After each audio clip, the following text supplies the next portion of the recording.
हाथियों का उपहार। राजा कृष्णदेव राय समय समय पर तेनालीराम को बहुमूल्य उपहार देते रहते थे। एक बार प्रसन्न होकर राजा ने तेनालीराम को 5 हाथी उपहार में दिए। ऐसे उपहार को पाकर तेनालीराम बहुत परेशान हो गया। निर्धन होने के कारण तेनाली राम 5 हाथियों के खर्चों का भार नहीं उठा सकता था, क्योंकि उन्हें खिलाने के लिए बहुत से अनाज की आवश्यकता होती थी। तेनालीराम अपने परिवार का ही ठीक ठाक तरीके से पालन पोषण नहीं कर पाता था, अतः 5 हाथियों का अतिरिक्त व्यय उसके लिए अत्यधिक कठिन था। फिर भी अधिक विरोध किए बिना तेनालीराम हाथियों को शाही उपहार के रूप में स्वीकार कर घर ले आया। घर पर तेनालीराम की पत्नी सदैव शिकायत करती रहती, हम स्वयं तो ठीक से रह नहीं पाते, फिर इन हाथियों के लिए कहाँ रहने की व्यवस्था करें। हम इनके लिए कोई नौकर भी नहीं रख सकते। हम अपने लिए तो जैसे तैसे भोजन की व्यवस्था कर पाते हैं, परंतु इनके लिए अब कहाँ से भोजन लाए।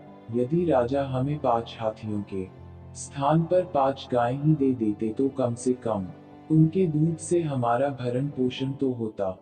तेनालीराम जानता था कि उसकी पत्नी सत्य कह रही हैं। कुछ देर सोचने के बाद उसने हाथियों से पीछा छुड़ाने की योजना बना ली। वह उठा और बोला, मैं जल्दी ही वापस आ जाऊंगा। पहले इन हाथियों को देवी काली को समर्पित कराऊं। तेनालीराम हाथियों को लेकर काली मंदिर गया और वह उसने उनके माथे पर तिलक लगाया। इसके बाद उसने हाथियों को नगर में घूमने के लिए छोड़ दिया। कुछ दयावान लोग हाथियों को खाना खिला देते, परंतु अधिकतर समय हाथी भूखे ही रहते। शीघ्र ही वे निर्बल हो गए। किसी ने हाथियों की दुर्दशा के विषय में राजा को सूचना दी। राजा हाथियों के प्रति तेनालीराम के इस व्यवहार से अप्रसन्न हो गए। उन्होंने तेनाली राम को दरबार में बुलाया और पूछा, तेनाली, तुमने हाथियों के साथ ऐसा दुर्व्यवहार क्यों किया? तेनालीराम बोला, महाराज, आपने मुझे 5 हाथी उपहार में दिए, उन्हें अस्वीकार करने से आपका अपमान होता।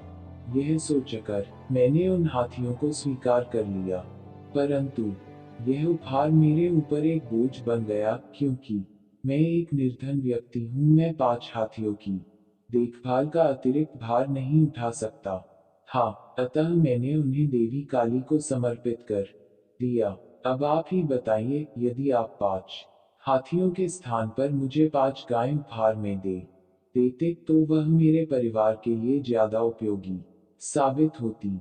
राजा को अपनी गलती का एहसास हुआ। वह बोले, यदि मैं तुम्हें गायें देता तब तुम उनके साथ भी तो ऐसा दुर्व्यवहार करते। नहीं महाराज, गाय तो पवित्र जानवर है, और फिर गाय का दूध मेरे बच्चों के पालन पोषण के काम आता। उल्टे इसके लिए वे आपको धन्यवाद देते, और आपकी दया से मैं गायों के व्यय का भार तो उठा ही सकता हूँ। राजा ने तुरंत आदेश दिया कि तेनाली से हाथियों को वापस ले लिया जाए तथा उनके स्थान पर उसे 5 गायें उपहार में दी जाएं।